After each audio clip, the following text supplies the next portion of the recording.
In the far south of the Democratic Republic of Congo sits the opportunity of a generation. For centuries, foreigners have been travelling to this region to find their fortune. Below the surface are the enormous riches of the Katanga supergroup, an enormous geological formation that has huge deposits of minerals like copper and cobalt. Across the globe, government and industry are on the precipice of a new world, powered by renewable technologies, which will eventually render the once almighty fossil fuel a thing of the past. In the decades to come, as the race against climate change and the rising potential of renewable technology continues to shape our new world, much of it will have been made possible by what happens here. Down towards the border with Zambia and Angola, in Mutanda's Glencore mine. Glencore is one of the world's largest diversified natural resource companies. Glencore is an enormous Swiss mining and trading company. They're in everything: mining zinc in Kazakhstan, coal in Australia, oil in the Philippines, you name it. And from this small slice of Central Africa, Glencore is helping the world power its energy revolution. See, cobalt is everywhere.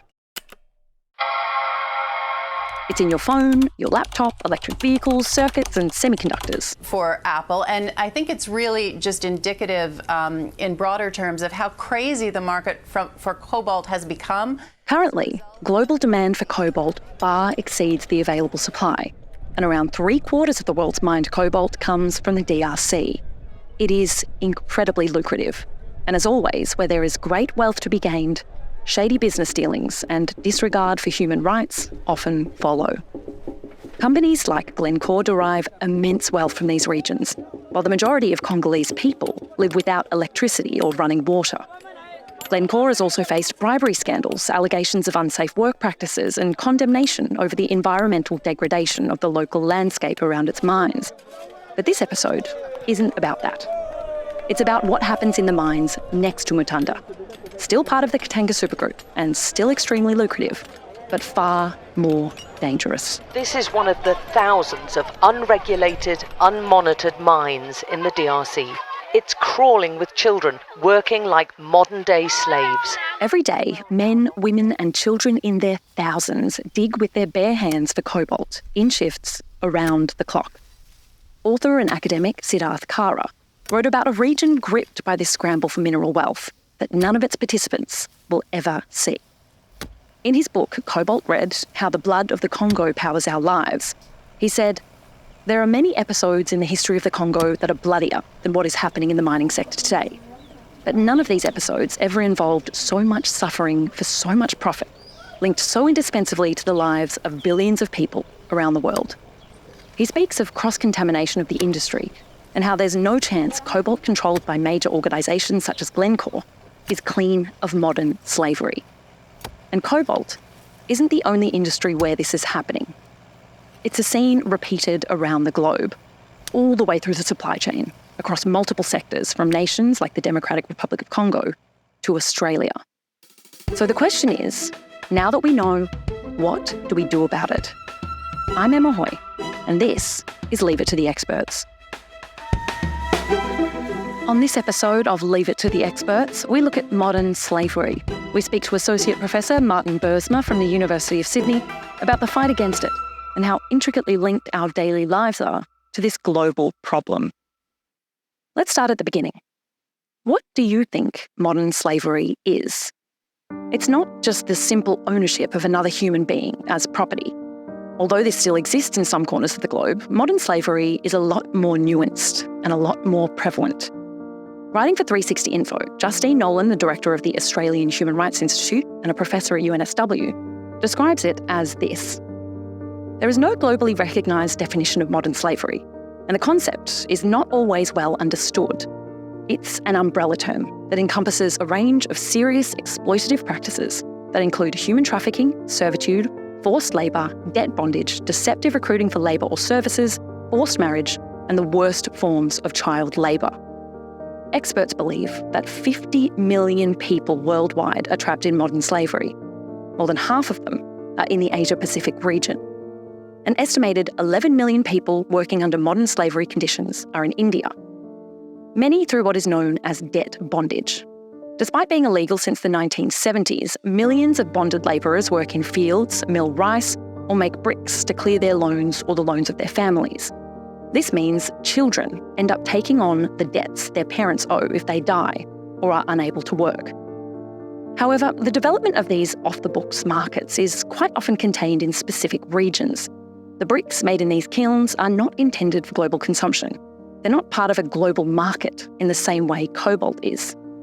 An estimated 10 to 30% of global cobalt comes from the artisanal sector, which is often performed by those mining in horrific conditions at all ages for little pay. They don't have any basic tools, safety equipment, or protective clothing. Nor do they wear face masks to save them from a near-invisible poison. Amnesty believes around 40,000 children work in the mines in the DRC. And in this unquenchable global demand for these products, people are losing sight of what suffering they can cause in the quest for a fast buck. Canadian Prime Minister Justin Trudeau claims that on the global market, lithium, another of these almost invaluable minerals, is ripe for slave labour and exploitation. He targets Chinese companies. The lithium produced in Canada is going to be more expensive because we don't use slave labor, because we put forward environmental responsibility as something we actually expect to be abided by. The United Nations back up his claims. They say the Chinese state sanctions modern slavery in Tibet and Xinjiang. In Xinjiang, the home of the Uyghur minority, around half the world's polysilicon supply is made. It's a key component in making solar panels. China claims this is a lie being spread by the United States. So here's the conundrum to ponder. Growing evidence suggests forced labour is used throughout the clean energy supply chain, from children digging for cobalt in Africa to polysilicon production and the development of parts for solar panels and wind turbines in Xinjiang, China. Walk Free, a modern slavery-focused human rights group, believes that G20 countries are importing $14.8 billion worth of solar panels that may have been made with forced labour. Major companies declare in modern slavery statements that they ensure none of their processes involve this practice. Tesla, for example, says they conduct audits to ensure what they can and make great efforts to satisfy this concern around the world. But, as the Washington Post says, Tesla and every major car manufacturer who produced their products in China is at high risk of making cars that used forced labour. Enormous amounts of money are being made from Elon Musk to bribed officials and authorities in mining towns around Central Africa. It raises the question of what cost society is willing to pay for the clean energy revolution. What price are we willing to pay to eradicate modern slavery? We'll be right back. Hi, my name is Andrew Jaspin, and I'm the founding editor and director of 360 Info. At 360 Info, we're providing evidence-driven, solution-based journalism, all written by leading experts. Every week, we release new and innovative news content that bridges the gap between the world's brightest minds and the global public. To be part of the fight against misinformation, sign up for our newsletters and follow us on social media, or head to 360info.org. If you're a journalist or a publisher or editor, you can sign up for our Newswire service, which is free of charge at newshub.360info.org. To try and work out what's happening in the fight against modern slavery and how we can eradicate this practice from our daily lives, my colleague Sam Hendricks sat down with Associate Professor Martijn Boersma from the University of Sydney. Thanks for joining us, Martijn. First off, I just want to talk about the issue of modern slavery itself.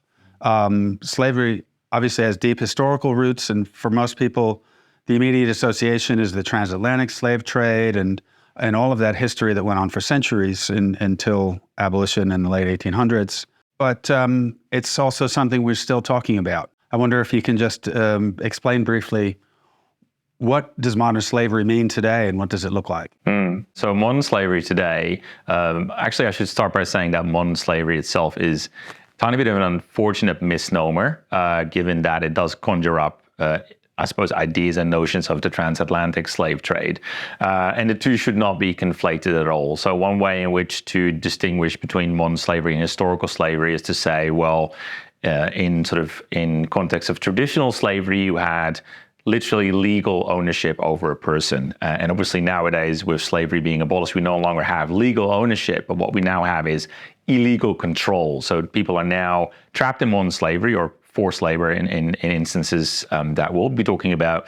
And those people are subject to illegal control rather than legal ownership. So that's an important distinction to make. But modern slavery is obviously very important, given that the latest estimation is that there are about 50 million people around the world trapped in modern slavery, 22 million of which are trapped in forced marriage, 28 million of which are trapped in forced labor conditions. So, and that touches on all of us for various reasons, but mostly because a lot of those people produce work in the private economy, and that can be linked to companies and consumers through supply chains, for example, through goods that find their way from oftentimes emerging markets towards more affluent nations where end consumers are oblivious of the fact that those goods can be tainted by modern slavery, but oftentimes are. A lot of these export-oriented countries that have such high levels of modern slavery, that creates a risk for companies, that creates a risk for consumers, but most importantly, obviously, that creates a risk for the people that perform that labor under duress in those countries. So yeah, specifically the Asia Pacific is a hotspot for modern slavery, and therefore, I suppose, deserves disproportionate attention in terms of remediation as well. Yeah. Right. And now, one of the areas of your work is looking at the intersection between modern slavery and climate change. And I wonder if you can explain just how rising global temperatures, extreme weather events contribute to an increase in modern slavery. Yeah. Let me start by saying that modern slavery has a number of root causes, but one of the main root causes of modern slavery, if not the key root cause there, is precarity. So people experiencing precarity. And that could be because they have no income or limited income. That could be because they are displaced for any type of reason, whether that is displacement due to rising sea levels, that can be displacement due to armed conflict, etc. Any type of precarity can add to people's risk of becoming trapped in a situation of modern slavery. And obviously, if we talk about climate change, we talk about, again, rising sea levels, we'll talk about extreme weather events, we talk about environmental degradation generally, failed harvests, et cetera, that then adds to people's risk of, I suppose, being exploited. Because if you are in a precarious situation, if you're finding yourself unable to provide for your family, unable to provide for yourself, you're more likely to accept particular conditions of employment, and you might be more likely to get into debt in order to, I suppose, make sure that your family has food, has a roof over their heads, et cetera, et cetera. It's estimated that by 2050, we might see in Bangladesh alone 13.3 million Bangladeshis as climate refugees as a result of worsening climate change. Now, those people will have to go somewhere. And we see, for instance, that a lot of people from Bangladesh go to India to work in brick kilns. Now, India has about 100,000 brick kilns that employ about 23 million people, but a lot of people that work there, specifically the Bangladeshi migrants, oftentimes get into debt. They have a debt bonded situation with the brick kiln owner. And in the work that they do at the brick kiln, basically they do not get compensated, but rather they work to pay off the loan. So that creates obviously a very unequal employment relationship, if I can call it that, which leaves those people more susceptible to exploitation. At the same time, I think what your work and some of the work of others in this area have also noticed a reverse effect where modern slavery is impacting industries like mining, agriculture, that worsen the climate crisis. Yeah. There are literally millions and millions and millions of dollars made annually, illegal profits off the back of modern slavery. And you can translate that money, that annual amount of money that's made, those illegal profits, you can translate that to GDP size or national income of a country. If you translate those illegal profits from modern slavery to GDP or national income, actually, modern slavery, if you would see it as a country, is actually the third largest emitter of CO2 in the world, behind the US and behind China. So modern slavery, again, if seen as a country, would actually annually have more CO2 emissions than Canada, Germany, and the UK combined. Further to that, are there particular industries that can be identified as more closely linked to modern slavery, and it's contributing to greenhouse gas emissions and climate change? Yeah, absolutely. So agriculture is a good example, particularly agriculture that takes place in the Amazon. Obviously, the world relies on the Amazon forest, the lungs of the world, they're oftentimes referred to. But we see, for example, we have seen a dramatic increase in the demand for charcoal. Now, that in itself wouldn't necessarily be very surprising, were it not that charcoal is oftentimes illegally produced in the Amazon by burning illegal deforestation and burning large plots of wood, right? So that happens oftentimes through people that are subject to forced labor. So not only does that kill the rainforest, not only does that create, I suppose, more emissions, but it's also done by people who are oftentimes forced to do so. So that's like a really, I suppose, prime example of how modern slavery and climate change can tie together. So this is it's a really complex problem with a lot of the interlinkages, a lot of give and take. But the question then becomes, what can businesses do to address this problem? Either by their own will or being compelled to. But what is some action that can be taken by businesses to lessen these effects? Yeah, that's a good question. So businesses are increasingly held responsible to deal with both climate change as well as modern slavery, particularly obviously in the UK after the introduction of the Modern Slavery Act in 2015.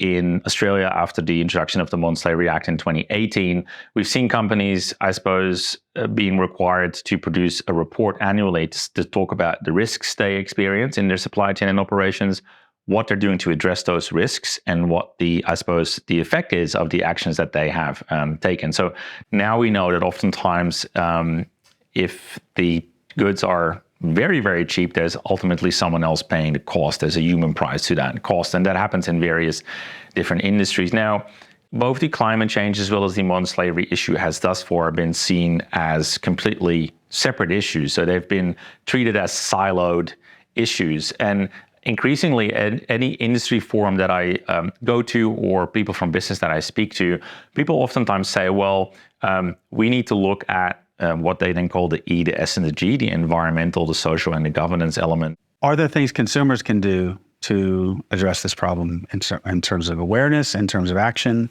as part of, as a participant in this equation? Yeah, absolutely. And, that's oftentimes the way that we're told the Modern Slavery Act is supposed to work. So there's a market-based enforcement mechanism there, which basically means that companies that do poorly on addressing modern slavery would be penalized in the marketplace, whether that is by individual consumers who then decide not to purchase a good or an item from a particular retailer, or investors who would say, well, actually, we don't like this approach to modern slavery taken by this particular company. That's how that would work in theory. In practice, though, we've seen, unfortunately, that it works a little bit different. The initial statements produced under the Modern Slavery Act by companies in Australia have been quite underwhelming. We don't really see much evidence of consumer awareness, sadly, of modern slavery. We don't really see, off the back of that limited awareness, much consumer action to, I suppose, push companies to do more. So while I do think that consumers have a role to play there, we shouldn't overstate that role. So what, in this case, could the Australian government do differently to deal with this problem? And are there examples of other countries that have taken action successfully or with some results? Yeah. One of the suggestions made, one of the considerations that is currently before Parliament is to introduce hard sanctions or financial penalties for company that fail to produce a modern slavery statement.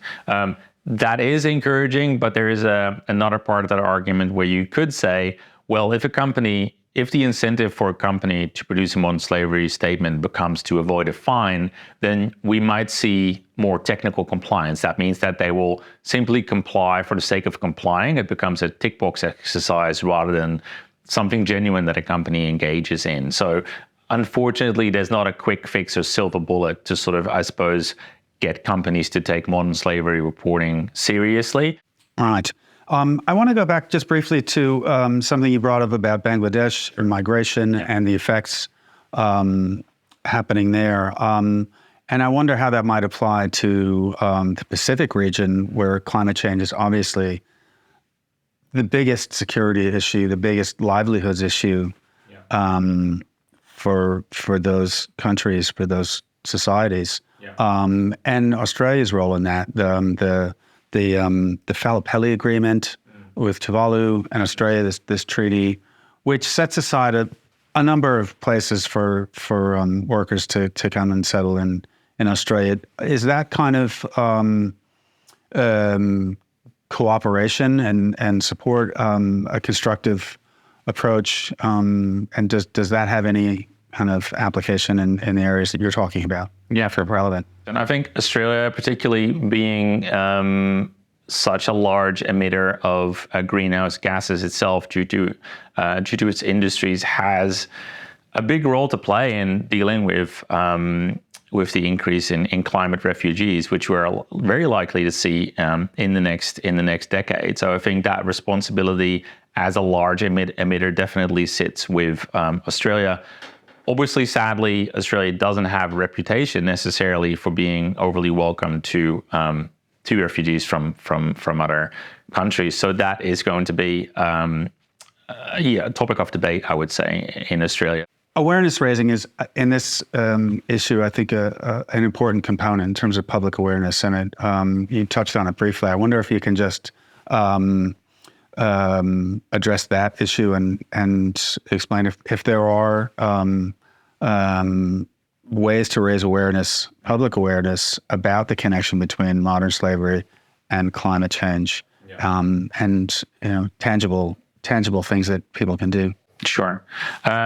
It's a real challenge to raise awareness of the connection between modern slavery and climate change, because while I do think that if you go onto the street and talk to people and say, are you familiar with climate change? I would say 99% of people would say, yes, I am familiar with that problem. If you would do the same for modern slavery, and indeed I have had many discussions about that with people, whether it's at friends' places or at birthdays or whatever, say, are you aware of what modern slavery is? The percentage quite significantly drops. People are not aware of it. They're not aware of how it affects them, how it is connected to them through their purchases that they make on a daily basis. So Australia might be the next host of the COP in 2026, which obviously brings together all these leaders in the area of climate change. And also, you would expect that a good place to pitch this at would be to companies as well as investors. So companies and investors have ESG frameworks that they use. They have, many of them use the SDGs, the Sustainable Development Goals, to, I suppose, inform their sustainability reporting. So for those agents, both politicians as well as companies, to be aware of this nexus, I think would be the first point of intervention. Martijn Boersma, thank you for your insights on this really important issue, and thanks for your time today. No worries. That's it for this episode of Leave It to the Experts. For more on modern slavery and its many forms, head to 360info.org. You can sign up for our newsletters and Newswire for journalists and understand our work to fight against misinformation with university experts worldwide. This episode of Leave It to the Experts was produced by Michael Joyner, Reese Hooker and Lachlan Gaselli. Music by Jan Skubaszewski at Red Moon Studios. I'm your host, Emma Hoy. See you next time.